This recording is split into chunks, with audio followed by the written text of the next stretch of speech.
Dalam Bapa dan Putra dan Roh Kudus. Amin. Tuhan, betapa dalam Engkau menyelami hati manusia, hati kami.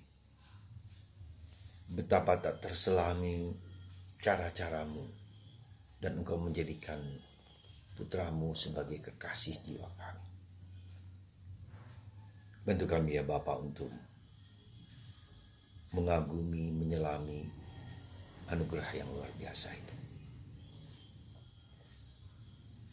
Putramu adalah kekasih jiwa kami, dan kami pantas menjaga, memelihara, dan menjadikannya sebagai sungguh-sungguh kekasih jiwa. Berkatilah kami selalu ya Bapa, demi Kristus Tuhan dan pengantara kami. Amin. Sungguh indah ya lukisan yang dibuat tentang persatuan antara jiwa dan Yesus sebagai kekasih hati. Dan dalam literatur gereja kita, tulisan-tulisan Bapak gereja, tulisan-tulisan orang kudus kita, Yesus adalah kekasih jiwa kita. Artinya sesuatu yang tak terlepaskan, sesuatu yang dekat, sesuatu yang indah. Bahwa Yesus adalah kekasih. Ya. Bahkan dalam dalam tulisan dari Santo Yohanes dari Salib, Yesus adalah mempelai. Dan itu juga dilukiskan dalam Kidung Agung. Gambaran dan lukisan seperti ini sesuatu yang sangat dalam, sesuatu yang sangat tak terlukiskan, sesuatu yang tak dapat diduga bahwa persatuan antara manusia, hati manusia dengan Allah begitu dekat, akrab dan mesra. Jadi kita bisa bayangkan, kita bisa memahami, dan kita bisa mengerti betapa ya, kesatuan antara Allah dan manusia itu begitu wonderful, amazing. Dan ini saya kira perlu disadari bahwa dengan sungguh-sungguh bahwa Allah turun seperti mempelai turun ke dunia. Ya, mencari kekasihnya, mencari jiwanya, belahan jiwanya lah, soulmate-nya yang hilang. Dan kalau manusia, hati manusia yang seperti itu, dan jiwa manusia yang seperti itu, maka kita wajib dan sungguh-sungguh harus memperhatikan, harus menjaga, memelihara dan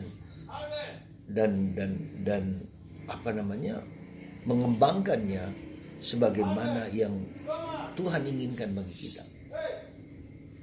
Jadi itulah saudaraku terkasih, makna dari inkarnasi Allah menjadi manusia. Belahan jiwa, katakanlah dalam tanda yang tak dapat dilukiskan, belahan jiwa sang kekasih itu adalah jiwa kita semua, belahan hati. Maka ada pertunangan, ada perkawinan, ada simbol-simbol yang melukiskan ketidakmampuan manusia untuk melukiskan gambaran yang indah ini antara jiwa manusia dan kekasih, dia itu Allah. Dalam Kidung Agung, di mana kekasihku, engkau pergi, engkau melonjak-lonjak, engkau ada di atas gunung, engkau sungguh-sungguh ingin dan ku cari dia kekasihku. Luar biasa. Kita sebagai orang Katolik khususnya bangga akan lukisan-lukisan yang begitu indah dan tak terlukiskan itu, dengan kata-kata, dengan ungkapan yang sedemikian rupa. Ya. Dan itulah sebetulnya karya Roh Kudus. Ketika Roh Kudus hadir dalam diri manusia, dalam diri Maria, maka Sang Kristus itu hadir dalam rahim Maria. Dan Roh Kudus itulah yang kemudian memancarkan pancaran cinta kepada Elizabeth yang didatangi oleh Bunda Maria. Siapakah aku ini sampai ibu Tuhanku datang mengunjungi aku? Ibu Tuhanku datang mengunjungi aku. Luar biasa.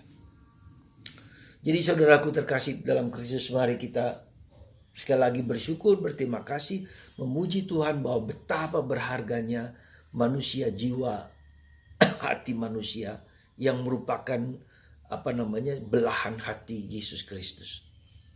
Karena itulah maka Allah Allah menyelamatkan manusia karena begitu berharga, begitu mulianya, tak terlukiskan itu. Dan yang kedua, ketika kita bersatu dengan Allah, maka kebersatuan itulah yang membuat kita mau melayani manusia, mau bekerja untuk sesama manusia. Karena setiap orang lain adalah merupakan belahan jiwa Allah sendiri. Maka tindakan kita untuk mengasihi sesama itu karena Tuhan ada dalam diri setiap manusia. Maka ketika kita bisa melayani orang-orang yang sakit, orang menderita, orang yang putus asa, orang yang kecewa, itu tanda bahwa kita mencintai belahan hati Allah, mencintai kekasih Allah di dunia, mencintai orang yang dikasih Allah di dunia ini. Dan itulah maka kita Gereja Katolik mengatakan bahwa cinta kepada Allah sama dengan cinta kepada sesama manusia. Ketika kita memberikan persembahan hidup kita kepada manusia siapapun juga dia, mungkin juga suami Anda, mungkin istri Anda, mungkin anak Anda, mungkin opung Anda, mungkin siapapun juga yang harus kita bantu untuk diselamatkan, ditebus.